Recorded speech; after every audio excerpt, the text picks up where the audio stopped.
Eternity's Shadow by E. Thomas Canton. Copyright 2024 E. Thomas Canton. All rights reserved. No part of this book may be reproduced or transmitted in any form or by any means, electronic or mechanical, including photocopy, recording, or by any information storage and retrieval system, without written consent from the publisher. Credits. Voices by MURF.com. Sound effects from www.freesoundslibrary.com. And additional sound effects from www.zapsplat.com and pixabari.com. Music by www.zapsplat.com and IB Audio.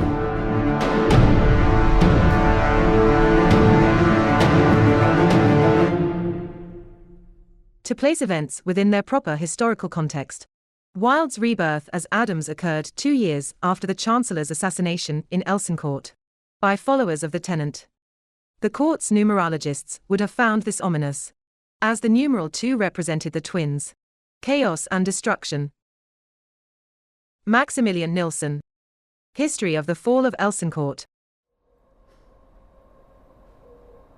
Before I could leave the hospital, I had to meet with a nun who acted as a sort of social worker. She needed to figure out what to do with me. After an initial interview, she said she saw potential in me. The nun helped me get into the University of West York, where I lived in residence until I graduated with a PhD in quantum physics. Which, I might add, I accomplished in less than 3 years. Not that I'm bragging. Well, those years flew by. I remained distant from most of those around me, because I don't know. I had nothing in common with anyone.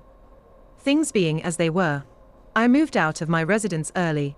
Anyway, after searching for weeks, I found a little lab deep in the basement of an old hospital in a section of the city that, well, let's say you wouldn't catch a cardinal living there. Or anyone else. In order to still afford food, I lived there as well, but it didn't matter to me.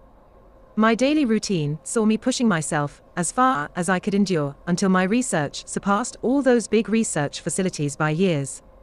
You know the ones I mean. The ones with gigantic particle accelerators that study everything from particle physics to loop quantum gravity and so on. Sometimes restrictions make you push the limits of your creativity to find solutions. And creativity can make all the difference in the world. It's like that Robert Frost poem. Yes, I read poems. Get over it. The road not taken. Well, my version at least. The thought not explored. My theories had advanced to where even my circle could no longer help. An assistant who could work with me full-time is what I needed.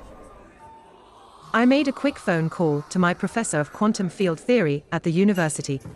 He always proved to be a wonderful resource to have. We had lunch at this charming little patio restaurant, down on the avenue of the Cardinals near the lakefront, after his morning lecture. I asked if he knew of any brilliant postgrad student who could think for himself. I didn't want anyone bound by convention or religion. The professor laughed a warm, embracing laugh. I'd often thought that if I had a father, I'd want him to be like my professor. He told me of a girl by the strange name of Fen Smith. I couldn't pay her. So we worked out a compromise where the work would serve as part of her dissertation. My professor arranged for her to come by my lab the following day for an interview. The next afternoon, I opened my door to this stray kitten standing there staring at her shoes. She looked so Sunday school I couldn't believe it. And I knew this had to be her. Fen wore a blue home-knitted sweater. It had a pattern of 5 diamonds on the front, and a couple of small holes torn in the back. Her dress, at one time, might have been quite fashionable. Well, 50 years ago. It reminded me of a flowered sack with holes for her arms and head. A belt hung at Fen's waist, but not so tight that someone would accuse her of immodesty. The hem sat at an acceptable length, being below her knees. I later discovered that the dress had once belonged to her mother. Her mother also knit Fen her sweater. Now, Fen's mother. Oh, never mind. That's a whole other story. I waved her in. As she entered, my brain saw this. Fen shuffled through the door. almost knocking over my old third-hand wooden coat rack. And my heart saw this. She floated in like a gentle breeze on a sweltering summer morning. I wasn't in love. I don't believe in love at first sight. To me, you can't have love without trust. And trust for me takes a long time to build. I'm just giving you my first impression of her. But I won't lie to you either. I thought she was adorable. Remember, though, attraction is not love. Her figure I might have found eye-catching, but I couldn't even tell if she had a figure under that sack. Nor was it how cute her face looked. Something made me feel I had known her my entire life. That made me want to dive into those deep blue, brown eyes. I blinked. No, her eyes were blue. Anyway, we spoke about general stuff and such at first. The more we spoke, the less it mattered to me I had no money, or that my lab existed 5 floors underground in a terrible neighborhood. I hired her. She reminded me I should interview her first. So I conducted the interview and hired her again. I began telling her about my work when we met up the next morning. She thought I had gone mad until I showed her what I had already accomplished. At first, she stared at my research for the longest time. Fen examined my equations with such detail my nerves would twitch, worrying she would find a flaw. As she progressed through my research, I tried to judge her mindset from her expressions. I concluded she had been planning her escape, never to return. Fen rattled off ideas and equations for taking it to the next step. My professor had been right about her. Fen was brilliant. And for the next 7 years, we collaborated daily. She and I had a terrific time hanging out together, going to movies, and taking walks together. We'd walk to and from the local library. It took about 2 hours round trip. This didn't include the hours searching without luck for the texts we needed. Fen liked the walk because it took us past the retirement home her grandmother, Mary, lived in. Made of old red brick. The building lived on the edge of a cemetery right beside the library. It had this huge old chimney that looked like it never quite belonged. The stranger thing to me, however, had always been Fen's reluctance to go inside and visit. Fen explained that grandmother Mary no longer recognized either her or her mom. I felt bad for her. But, anyway, except for her grandmother Mary, the first met her entire family, including her mom. Yeah, her mom. I remember when Fen first took me home to meet her family. They lived near the trendy Broadview Danforth area on Eastmount Avenue. They called it an avenue, but looked to me like any other of the dumpy little side streets that ran to the edge of the Don Valley. Fen lived in a near-condemned duplex near the far end of the street. By near-condemned, I mean to say that if you turned on the basement light, stood on the floor above, and looked down, you could see the basement floor. The floors were so terrible they bounced as you stepped on them. Their upstairs toilet had so much water damage it looked as if the drywall had had acid thrown on it. The wall had bubbled out like some horrible science experiment gone wrong. Paint and plaster fell onto the floor, exposing the wood slats of the wall skeleton. The best part of their house, on the other hand, had to be their kitchen cupboards. They looked like a 15-year-old woodshop student built them in his spare time. His spare time being in the mid-1950s. The dog played in the backyard. No grass grew there. So when I say yard, here a mud patch. The house had a beautiful old maple tree in the front lawn, and another in the back mud patch. They made the house appear far nicer than it would have otherwise.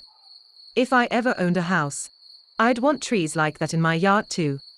Her father had built a deck in the back, off the kitchen door, and they bought a patio swing for the summers. Fen and I used to sit out there on hot summer afternoons, under that huge old maple, and plan out our future. We were going to do amazing things together. Fen's older brother Basil left for the seminary in Boston, and Fen's sisters were all attending the local community college. They hung around the house all summer, or spent their time at the beach. Angelica studied to be a nurse, while Saffron took courses in stenography. Ginger studied office management. Rosemary had already become engaged to a garage mechanic. She was only 18. And Jasmine and Anis were both becoming elementary school teachers.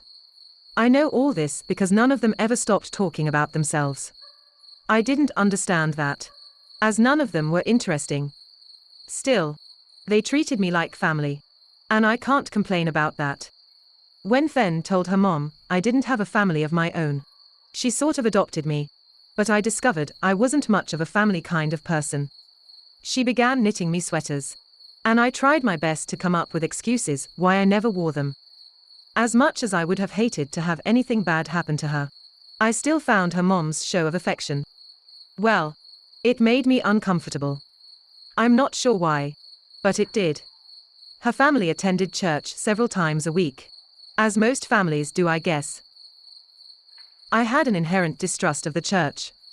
They suppressed people's opinions, art, and political thought. People lived in fear. Not that the heretic underground had proven any better. What with their bombings and killing innocent people and all. They kept killing people until they hoped the church would go away. They offered no alternative to replace it should it ever collapse. It all seemed so stupid and pointless. Just expressions of anger with no thought of what would be better.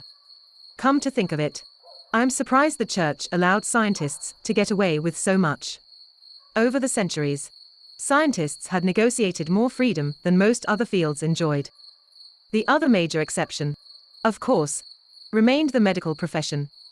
Despite this, the church still forbid us to investigate certain lines of inquiry, like evolution. To be honest, I'm uncertain whether I thought evolution might be a promising theory or not. But it made sense to me, despite the problems with it. If evolution was correct, shouldn't people be much more diverse in their physiology? In reality, we're mostly white, with light-colored hair and eyes. It's as if everyone had originated in the Northlands. That might have happened. I don't know. But I don't buy it. I couldn't help but think there remained something I didn't understand. Something obscured from my view. Every time I tried to discover what it might be, the bureaucracy blocked my efforts. They then advised me, threatened would be a better word, to be a frightened little scientist, and remember my place. That would be my second warning. I would not get a third. The first came as I tried to do some historical research on the Holy Crusades for a university project. I discovered that the sole relevant information were official histories of the battles. They recounted only that the Crusaders had vanquished the non-believers. That's it. Nothing more. All other materials had deteriorated too much over time and were no longer safe to handle. This included several personal diaries of the men who fought the wars. Well, that's what they told me. I wondered why they worried so much about forbidden research when they made certain that no information would be available to research. These restrictions, however, caused an unexpected response from scientists. A second underground sprung up, but not an underground made up of terrorists, like the heretics. This alternative underground didn't comprise revolutionaries trying to overthrow the status quo. Instead, it comprised small covert circles of scientists who communicated in secret. They exchanged ideas, equations, and helped each other out with forbidden research. A circle recruited me while I still attended university. We weren't political or religious dissidents. We were people who needed to understand how the universe worked. A person unknown to all. But one of us would take our information, research and theories and store it all in a safe place. He or she would save it for the day when we would no longer have to hide it. These were the people who I would turn to before Fen. When I had issues or needed my equations checked, I would turn to the nameless scientists in my circle. Well, they weren't nameless. We all used aliases. 3 other members belonged to my circle: Johannes, Nikolaus, and Murray. The first 2 pseudonyms I thought were dumb choices. They were the names of 2 of the world's most celebrated scientists, Kepler and Copernicus. And without warning, they could raise red flags with the gendarmes. The third I didn't get. But Murray may have been the most important among us. As the founder of our circle, he had been the one who knew who kept our research safe. His position placed him in greater danger than the rest of us. That aside, I remember him most as a staunch defender of the theory of evolution. Much to our growing annoyance, he would debate it at the drop of a hat any chance he could. In his correspondence, he would always include the latest findings, theories, and arguments. In return, Johannes would criticize Murray's arguments to no end. And so back and forth it would go. Anyway, to get back on topic, they didn't have all my work, but they had enough to understand my end goal. I left them slack-jawed at the final set of equations Fen and I came up with to complete our theory. Fen's nerves caused her hands to tremble every time I sent our work to my circle. I understood her concern, but I felt I could trust them. Once Fen and I had the theory set, we had to build some kind of central control panel to make it all work. We needed a large computer system. When you're dealing with that level of energy, control becomes paramount. So, having no money to buy what we needed, we scavenged for whatever we could find. Our favorite haunts were the Holy Crusader surplus shops down on Vatican Street and the pawn shops along Church Street. We would also frequent whatever dump sites we could reach by public transit. Over the course of about 2 years, we pulled together enough components to build the CCP. Of course, circumstance forced us to improvise. Golf clubs for real levers, stereo equipment for dials, and used PCs for circuits. Most of the software, Fen and I wrote ourselves. It drove us nuts. Every time we thought we had finished, some other issue or problem would crop up and cause us to begin again. Always something else. And don't even get me started on the glitches. Of course, the technology kept changing, forcing us to scrap much of what we had done because of compatibility issues. It could be maddening, but not in a frustrating way. Fen and I were thriving. I saw Fen blossoming day after day. Every new equation, each new piece of equipment or line of code delighted her like a Christmas present. When we first met, she hoarded her words like gold. Now, we talked about everything. At some point, her mother, Alice, remarked that we had become inseparable. She said we were like sisters. That's not how I saw